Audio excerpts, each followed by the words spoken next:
গ্রামে আসছি বলে কথা, যদি ইলিশ মাছ না খাই তাহলে কেমন হবে বলেন তো? আসসালামু আলাইকুম, সবাই কেমন আছেন? আপনাদের সাথে আছি আমি মা ঘরোয়া ব্লগ। দূরে এবং কাছে আমরা প্রাণপ্রিয় ভাই ও বোনেরা, আপুরা, বন্ধুরা, যে যেখানে আছেন আশা করি সবাই ভালো আছেন, সুস্থ আছেন এবং নিরাপদে আছেন। আপনাদের ছোট বড় সবার দোয়া এবং ভালোবাসা আলহামদুলিল্লাহ আমিও আমার ফ্যামিলির সবাইকে নিয়ে ভালো আছি। তো আজকে একটা ভিডিও নিয়ে এসেছি। ভিডিওটা হলো ইলিশ মাছের ভিডিও। শীতের ইলিশ মাছ খেতে পেলাম অনেক মজা। আর যদি বলে ডিম না হয়েছে সেই মাছটা আরো মজা। তাই এই যে দেখেন, এখানে অনেকগুলা মাছ কিনে আনা হলো।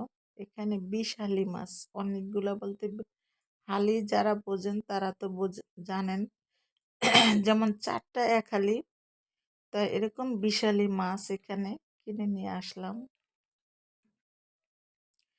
মাছটার দাম অত বেশিও না, আবার সস্তাও না। দামের কথা আর বললাম না, যাই হোক। তা একবারে নদীর পাড়ে থেকে এই মাছগুলা কিনা, বলতে জেলে যখন মাছ নিয়ে একদম উম, মানে নদীর থেকে আসছে তখনের মাছ এগুলা।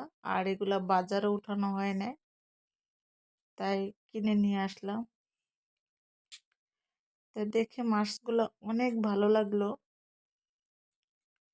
তা আমার কলিজার ভাই ও বোনেরা, আপুরা, দাদারা, দিদিরা, যে যেখান থেকে আমার এই ভিডিওটা দেখছেন, ছোট্ট একটা ভিডিও, আশা করি সবাই একটি করে লাইক দিয়ে ভিডিওটা দেখা শুরু করবেন।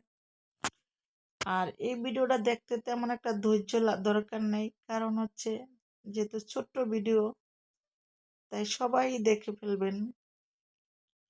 আর এই তো মাছগুলা কেটে ধুয়ে পরিষ্কার করে এখন লবণ হলুদ মেখে নিল।